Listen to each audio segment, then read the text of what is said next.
ప్రపంచంలో ఎక్కడున్నా మీ గోత్రనామాలతో వేదమందిర్ నిర్వహించే ఆన్లైన్ పూజలు హోమాల ద్వారా దైవ అనుగ్రహాన్ని పొందండి. పొద్దున్న లేవగానే కార్బోహైడ్రేట్ రిచ్ బ్రేక్ఫాస్ట్ చేయొద్దు. మనం ఏంటి ఇంత అన్నము లేదంటే ఇడ్లీ దోశ అన్నిట్లో కార్బోహైడ్రేట్సే. ఓకే. ప్రోటీన్ అనేది లేదు.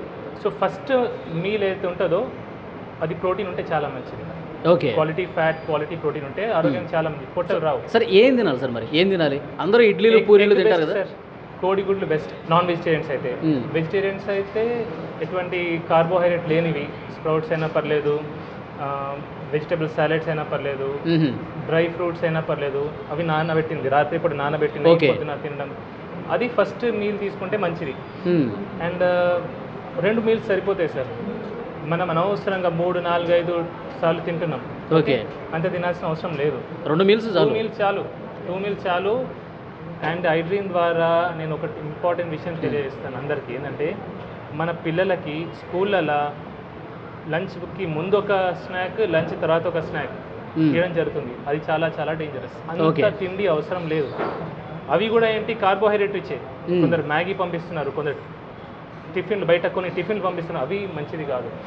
So 2 meals enough. ఓకే. మధ్యాహ్నం లంచ్ చేయొచ్చు అంటారా? 10 బ్రంచ్ చేస్తే బెస్ట్ సార్. 10-11కి ఒకటి తినేసి 6-7కి ఇంకోసారి తినేసి సరిపోతుంది. సూర్యుడు ముగిసే ముందే తినేస్తే బెస్ట్. ఓకే. అంటే రైస్ తినొద్దు అంటారా? తక్కువ తినాలా. రైస్ తినండి తక్కువ. ఇప్పుడు మనం సౌత్ ఇండియన్స్ తెలుగు రాష్ట్రాల వాళ్ళు అన్నం తినకుండా ఉండలేము. కొద్దిగా అన్నం తినాలా. దాంట్లో ప్రోటీన్ ఉండాలా. ప్రోటీన్ అంటే నాన్ వెజిటేరియన్స్ అయితే మటన్, చికెన్, ఫిష్, ఎగ్ లాంటిది. కొంచెం ఫైబర్ కలుపుకోవచ్చు, కొన్ని సాలెడ్స్ కలుపుకోవచ్చు. వెజిటేరియన్స్ కూడా వాళ్ళు కూరగాయలు ఎక్కువ తినాలా, పప్పు తినాలా, పెరుగు తింటే చాలా మంచిది. అందరూ పర్టికులర్లీ వెజిటేరియన్స్ పెరుగు ఖచ్చితంగా తినాలా. Okay. Very very very important sir. ఇది అందరు మిస్ అవుతారు. ఎందుకంటే పాలు, పెరుగులోనే మన వెజిటేరియన్స్కి దొరికే vitamin B12. Okay. Otherwise sufficient vitamin B12 అందరు అఫోర్డ్ చేయలేరు. కొన్ని సీడ్స్ అంటారు, ఫ్రూట్స్ డ్రై సీడ్స్ అంటారు, కానీ అవి అందరు తినలేరు. పెరుగు సింపుల్ అండ్ ఈజీగా దొరుకుతుంది. సామాన్య ప్రజలు కూడా అది కొనుక్కోవచ్చు. అవును. బట్ ఓవరాల్గా నేను ఒకటి ఏం చెప్తాను సార్, వెజిటేరియన్స్ మాత్రం వైటమిన్ B12 సప్లిమెంట్ తీసుకుంటేనే మంచిది. ఒక గోళీ better. Vegetarians. So non vegetarian తప్పకుండా చికెన్, మటన్లు తినాలి బాగా. తింటే తప్పేం లేదు సార్. ఇప్పుడు మనం తిన్నాం కదా. అంటే నాన్ వెజిటేరియన్తోనే ఎక్కువగా కొలెస్ట్రాల్ వచ్చేస్తుంది, అనారోగ్యం పాలు నాన్ వెజిటేరియన్ ఎక్కువ ఉంది అని చెప్పి ఒక ప్రచారం ఉంది కదా సార్. కొలెస్ట్రాల్ అనేది మన డైటరీ, మనమైతే కొలెస్ట్రాల్ తింటామో దాంతో రక్తంలో పెద్దగా కొలెస్ట్రాల్ పెరగదు. యాక్చువల్లీ జెనెటిక్ డిఫార్మిటీ ఉంటే అది కొందరికి ఒకరికి ఉంటుంది, కానీ మ్యాక్సిమం జనాలకి తినే కొలెస్ట్రాల్తో బ్లడ్లో కొలెస్ట్రాల్ పెరగదు. ఓకే. ఓన్లీ 10%, 15% పెరుగుతుంది. సో కొలెస్ట్రాల్ దేంతో పెరుగుతుంది? మనం లివర్ తయారు చేసేది కొలెస్ట్రాల్. ఓకే. ఎప్పుడైతే బాడీకి అవసరం పడుతుందో, ఇప్పుడు ప్రతి హార్మోన్కి కొలెస్ట్రాల్ అవసరం. ఒక్కొక్క సెల్ మెంబ్రేన్ ఉంటుంది, అది తయారు కావడానికి కొలెస్ట్రాల్ అవసరం.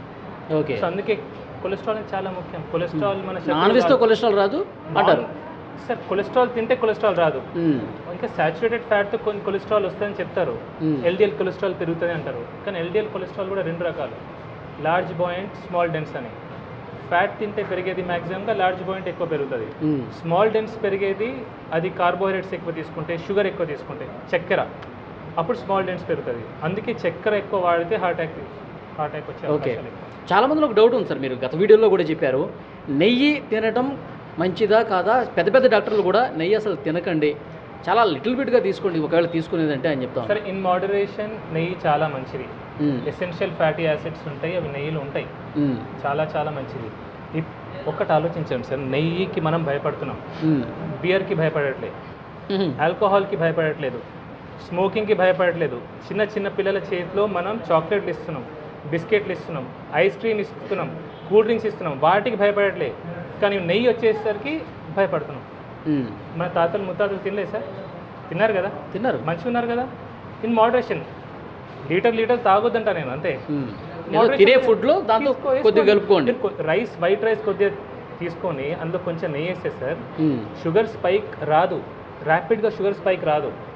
మనకు వచ్చే రోగాలన్నిటికీ మెయిన్ కారణం sudden glucose spike, sugar spike. ఎప్పుడైతే గ్లూకోజ్ స్పైక్ వస్తుందో అప్పుడు ఇన్సులిన్ రిలీజ్ అవుతుంది. కన్సిస్టెంట్గా ఇన్సులిన్ ఎప్పుడైతే హై లెవెల్లో ఉంటుందో అప్పుడు ఇన్సులిన్ రెసిస్టెన్స్ వస్తుంది. ఇన్సులిన్ రెసిస్టెన్స్ వల్లనే BP, sugar, heart, brain stroke, ప్రతి రోగం ఈ పొట్ట రావడానికి మెయిన్ కారణం కూడా అదే. సో నెయ్యికి ఏమొచ్చు, నెయ్యి భయపడేదేమో.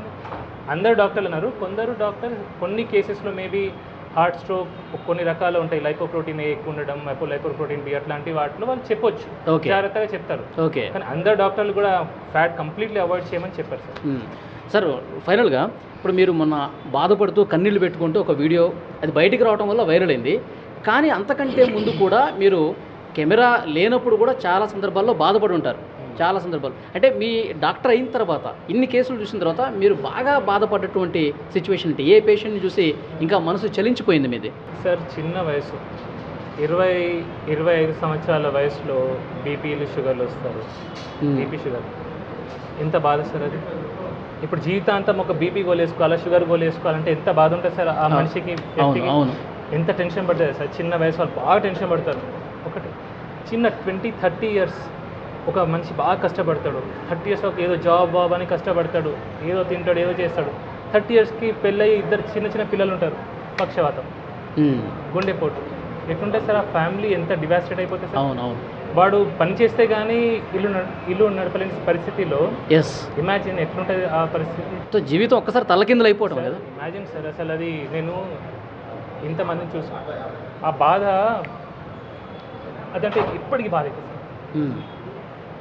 సో దీన్ని మీ కళ్ళల్లో కనిపిస్తుంది ఆ బాధ అంతా కూడా. ఓకే, ఇంకొకటి పేషెంట్స్ చాలామంది వస్తున్నారు, నేను కూడా మాట్లాడే ప్రయత్నం చేశాను. వాళ్ళు ఆ వీడియోలో చూసి సార్ మాకు దేవుడితో సమానం అని చెప్పి మాట్లాడుతూ ఉన్నారు. మీకు కలిసినప్పుడు కూడా అదే విషయం చెప్తూ ఉంటారా? చెప్తారు, పాటలు కూడా రాస్తారు, పాటలు కూడా పాడతారు. కానీ నేను దేవుని కాదు సార్. నేను దేవుని జస్ట్ చాలా దూరం నుంచి వచ్చాను సార్, సుదూర ప్రాంతం నుంచి మీ దగ్గరికి మిమ్మల్ని కలవటానికే వచ్చానని చెప్పి చెప్తున్నారు కదా, అట్లా అన్నప్పుడు మీకు ఏమనిపిస్తుంది? బాధ అవుతుంది. నా వల్ల ఒకరు బాధపడుతున్నారు, నన్ను కలవడానికి ఇంత దూరం నుంచి వచ్చి ఇబ్బంది పడుతున్నారు అనేది నాకు ఒక బాధ. అట్లా చాలా బాధ అనిపిస్తుంది. చాలా ఇంతమందిని చూస్తే నాకు చాలా బాధ అవుతుంది. ఉండదు సార్, అసలు ఎందుకు రావాలి సార్ అని. ఇంకా బాధ కాదు, కోపం కూడా వస్తుంది అప్పుడు. నేను చెప్తూనే ఉంటాను. చాలామంది అంటారు, సార్ ఇట్లా మీరు ఏడ్చి చూసి నేను బాగా ఫీల్ అయిపోయాను, మిమ్మల్ని ఫాలో అవుతున్నా, మీ అన్ని వీడియోస్ చూస్తా. ఒకటే అడుగుతా, నువ్వు ఏ నూనె వాడుతున్నావు అంటారు. నవ్వుతారు, సార్ రిఫైండ్ ఆయిల్ అంటారు, ప్యాకెట్ నూనె అంటారు. మళ్ళీ అది బాధ నాకు. చక్కెర వాడడం మానేసావా, ప్రతి మీల్లో కొంచెం ప్రోటీన్ తీసుకుంటున్నావా. సో నేను చెప్పేది ఆచరించకపోతే నన్ను ఎంత ప్రేమించినా ఏం లాభం సార్. ప్రేమ ఎప్పుడు కనిపిస్తుంది సార్? ఇప్పుడు ఒక మనిషి నేను ప్రేమించిన అంటే దాని మీనింగ్ ఏంటి? ఆ మనిషి చెప్పేది వినాలా, ఆచరించాలా. ఆచరణలో పెట్టకుండా జస్ట్ మిమ్మల్ని అభిమానిస్తా, నేను ప్రేమిస్తా. చాలామంది సార్ ఇప్పుడు నన్ను ఫాలో చేస్తాను, చాలామంది ఫాలో అవుతున్నారు, చాలామంది పెరిగారు. కానీ ఏం లాభం సార్ అది? అసలు చెప్పింది విననప్పుడు ఏం లాభం అంటారు? అంతే కదా సార్.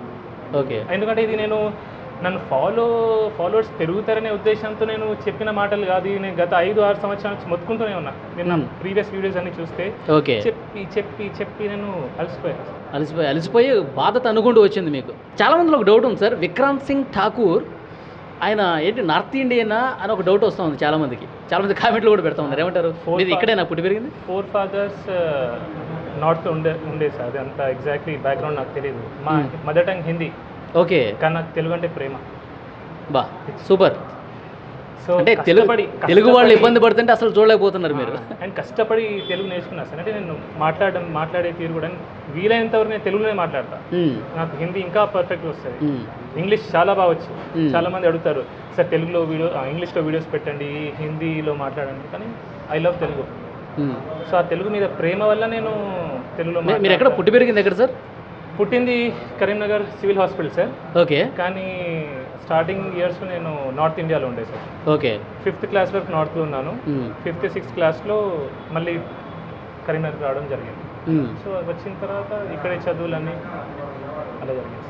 ఓకే, సో ఫైనల్గా టైమ్ న్యూరో కేర్ హాస్పిటల్, చాలామంది ఈ టైం అనే పేరుని ఎడ్యుకేషన్ ఇన్స్టిట్యూషన్స్కి ఎక్కువగా పెడుతూ ఉంటారు. టైం న్యూస్ మీడియా కావచ్చు, ఎడ్యుకేషన్ సంస్థలకి టైం అని పెడుతూ ఉంటారు. మీరు స్పెసిఫిక్గా టైం అని పెట్టడానికి ఏదైనా రీజన్ ఉందా మీ హాస్పిటల్కి? చేయడం కోసమే సార్, ప్రజల్ని ఎడ్యుకేట్ చేయడం కోసమే. నేను ఒకరినైనా సరే 10 మందినైనా సరే మార్చగలిగితే అయితే ఒక సంతోషం ఇప్పుడు ఉంది సార్. ఎందుకంటే కొన్ని చోట్ల నేను వింటున్నాను, ఇస్కాన్లో కొన్ని చోట్ల ఈ ప్లాస్టిక్ ప్లేట్స్ పోయి వాళ్ళు బ్యాంబూ ప్లేట్స్ స్టార్ట్ పెట్టారు. అవును. కొన్ని ఊర్లలో కూడా స్టీల్ ప్లేట్ బ్యాంక్ స్టార్ట్ చేశారు. సో ఇట్లాంటివి జరగాలి సార్. ఓకే, ఇవన్నీ మీరు గత వీడియోలోనే చెప్పున్నారు కదా? ఇవన్నీ గత వీడియోలో అంటే వింటున్నాను సార్. ఇప్పుడు ఈ మధ్యలో ఆఫ్టర్ ఒక క్యాన్సర్ ప్లేట్ గురించి చెప్పిన తర్వాత ఈ మార్పు అనేది వస్తుంది. ఓకే. సో పీపుల్ ఎడ్యుకేట్ అవుతున్నారు, కొద్దిగా అయినా స్టార్ట్ అయింది. సో ఇది జరగాలని ఉద్దేశంతోనే ఒక టైం అని ఎడ్యుకేట్ చేయాలని దాంతో పెట్టండి. Okay, so thank you very much sir. మిమ్మల్ని కలవడం నాకు కూడా చాలా